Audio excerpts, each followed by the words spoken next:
Journal de 8h sur Europe 1, Fanny Marceau. Bonjour Fanny. Bonjour Dimitri, bonjour à tous. Accord validé en Israël, mais avec un petit délai. La libération des otages à Gaza ne devrait finalement débuter que lundi au lieu de dimanche, car il a fallu 2 jours de plus pour finaliser les derniers détails de l'accord de cessez-le-feu entre les terroristes du Hamas et l'État hébreu. Bonjour Frédéric Simon. Bonjour à tous. Correspondant d'Europe 1 à Tel Aviv, il aura donc fallu un peu plus de temps, mais c'est bien aujourd'hui que le cabinet de sécurité israélien devrait entériner cet accord. Oui, l'accord a été signé en effet dans la nuit par les représentants d'Israël, du Hamas, des États-Unis et du Qatar, une journée plus tard environ que ce qui était prévu initialement, en raison des derniers détails de l'accord qui faisait encore l'objet d'un litige entre Israël et le Hamas. Par conséquent, ce n'est que ce matin, dans un peu plus d'une heure, que le cabinet restreint en charge des questions de défense en Israël se réunira pour l'approuver. 2 scénarios sont envisagés pour la suite de la procédure qui implique l'approbation de l'accord par le gouvernement dans son ensemble. Convocation des ministres demain dans la soirée, ce qui repousserait d'1 jour la mise en œuvre de l'accord, à moins que, sous la pression de l'opinion publique, le gouvernement soit convoqué dans l'urgence hors du même, mais c'est peu probable. Alors l'accord a donc pris un peu de retard, Frédéric. Ça accentue l'angoisse des familles d'otages. Oui, c'est une attente teintée d'anxiété qui règne en Israël. Seuls 33 des 98 otages sont censés être libérés graduellement pendant ces 42 jours de trêve. On estime que seule la moitié environ de ces 33 captifs sont encore en vie et le Hamas s'est refusé de préciser l'identité des otages morts en détention. En outre, l'échelonnage des libérations en plusieurs étapes constitue une prise de risque, l'accord risquant à tout moment d'être remis en cause par d'éventuelles violations du cessez-le-feu. Il faut également noter les remous politiques. La composante la plus à droite de la coalition gouvernementale, le parti d'Itamar Ben-Gvir, a annoncé hier soir qu'il quitterait le gouvernement si l'accord était officiellement adopté par Israël. Merci Frédéric Simon en direct de Tel Aviv pour Europe 1. Alors les États-Unis et le G7 disent soutenir cet accord. Emmanuel Macron, qui est à Beyrouth ce matin, appelle aussi à le respecter. La question qui se pose néanmoins, comment libérer les otages tout en assurant la sécurité d'Israël ? Car 1 millier de prisonniers palestiniens, dont certains pourraient être les terroristes de demain, vont être relâchés. L'État hébreu peut-il espérer la paix dans ces conditions ? Georges Bensoussan, historien, auteur du livre Les origines du conflit israélo-arabe, est à l'invité d'Europe 1 ce matin. On est ici dans une affaire de djihad sur le fond. Khalil al-Haya, qui est le porte-parole du Hamas aujourd'hui, a déclaré que le 7 octobre était une source de fierté. Le 7 octobre, c'est un massacre de civils, qu'on le veuille ou non, avec des bébés, des enfants tués dans des conditions abominables, coupés en morceaux, des têtes décapitées, etc. Et il a déclaré également qu'il poursuivrait notre but, qui est, je cite, la destruction d'Israël et la libération totale de notre terre jusqu'à Jérusalem.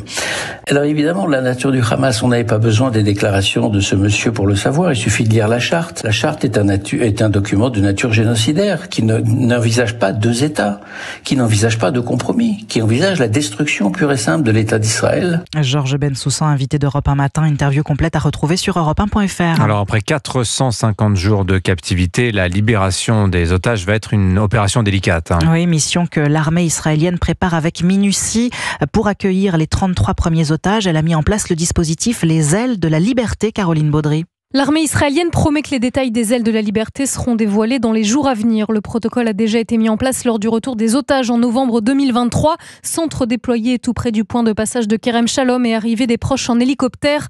Côté Gaza, les captifs avaient été remis par le Hamas aux membres de la Croix-Rouge internationale chargés de les faire entrer en Israël. Un hélicoptère les avait emmenés à l'hôpital pour 4 jours d'examen. Cette fois, cela pourrait être bien plus long, estime Sabrina, une proche d'Ofer Calderon, toujours détenu à Gaza. D'abord, les hôpitaux sont prêts à recevoir les otages. On sait que ça ne sera pas comme la dernière fois où après quelques jours, la plupart des otages ont été libérés. Là, il s'agit de personnes qui ont été retenues dans des conditions insupportables pendant 15 mois. Dans quel état ils sont, on ne sait pas du tout.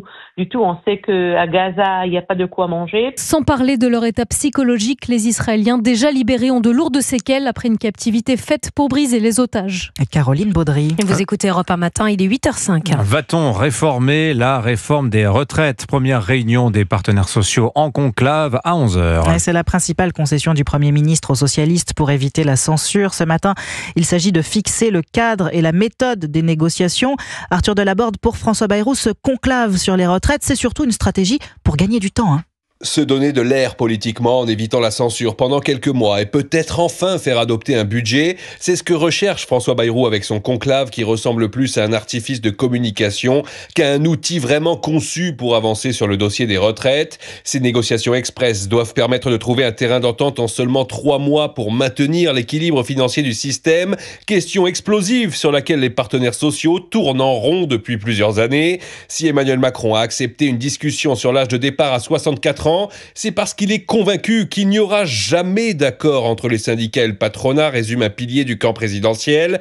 Dans sa logique de survie à Matignon, le Premier ministre se montre lui plus ouvert au compromis que le chef de l'État sur la seule réforme d'ampleur du second quinquennat. Mais pour ne pas se mettre à dos son socle commun et assurer ses arrières, François Bayrou a pris soin de ne pas la suspendre, tout en conditionnant une éventuelle loi en cas d'échec du conclave à un accord politique, là encore très incertain. Arthur Delaborde du service politique d'Europe 1. C'était il y a 50 ans la promulgation de la loi dépénalisant l'IVG, l'interruption volontaire de grossesse. Oui, le 17 janvier 1975, une avancée majeure pour les droits des femmes. À cette occasion, la ministre chargée de l'égalité entre les hommes et les femmes, Aurore Berger, se rendra notamment à l'Institut médical Simone Veil à Rouen pour échanger avec les équipes du planning familial. Et puis un mot d'ordre à présent, celui de Bruno Retailleau, ne rien laisser passer. Le ministre de l'Intérieur l'a répété hier soir sur X, après la condamnation de Madi B, un influenceur algérien aux 830 000 abonnés sur TikTok qui appelait à des actions violentes sur le sol français. William Molinier.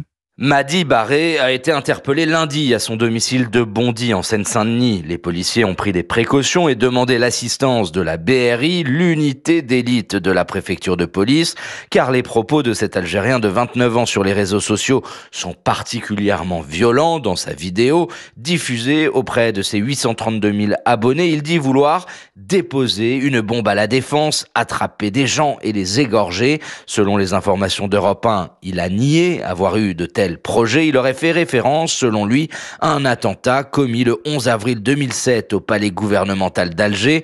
Quant aux menaces, il se serait agi de simples plaisanteries. Ses explications n'ont pas été jugées convaincantes puisqu'il a été condamné en comparution immédiate à 8 mois de prison ferme avec mandat de dépôt. Il a été écroué à la maison d'arrêt de Villepinte. William Molinier du service police-justice d'Europe 1. Et le football, tirage au sort des 8e de finale de la Coupe de France hier soir. Oui, tirage effectué par l'ancien handballeur Daniel Narcisse. Le PSG, tenant du titre et recordman de l'épreuve, n'a pas brillé au tour précédent. Il s'en sort plutôt bien, Cyril de la Morinerie. Oui, après avoir difficilement éliminé le modeste club amateur d'Espaly, le PSG se déplacera au Mans, qui évolue en 3e division. Une formation qui, par le passé, a joué en Ligue 1 avec Rudy Garcia comme entraîneur et Didier Drogba à la pointe de l'attaque.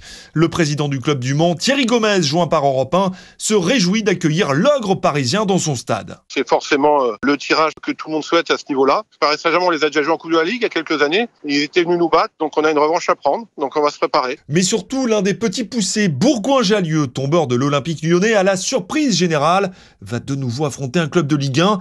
Les amateurs de National 3, autrement dit la 5e division, vont jouer face au Stade de Reims, à la grande joie du maire de la ville, Vincent Schricky. C'est un club mythique de la Ligue 1, c'est un club solide, un club qui a une histoire. C'est le genre d'affiche dont on rêvait et ça va être le deuxième match de leur vie pour les joueurs. Autre choc des extrêmes, le Stade Briochin qui évolue en 4e division face à l'OGC Nice, club de Ligue 1. Des rencontres qui auront lieu les mardis 4 et mercredi 5 février prochains. Cyril de la Morinerie. Merci Fanny Marceau, c'était votre journal. À suivre sur Europe 1 à partir de 8h30, vos signatures. Ce jour-ci, vous aurez droit à Catherine Ney qui nous parlera de François Bayrou.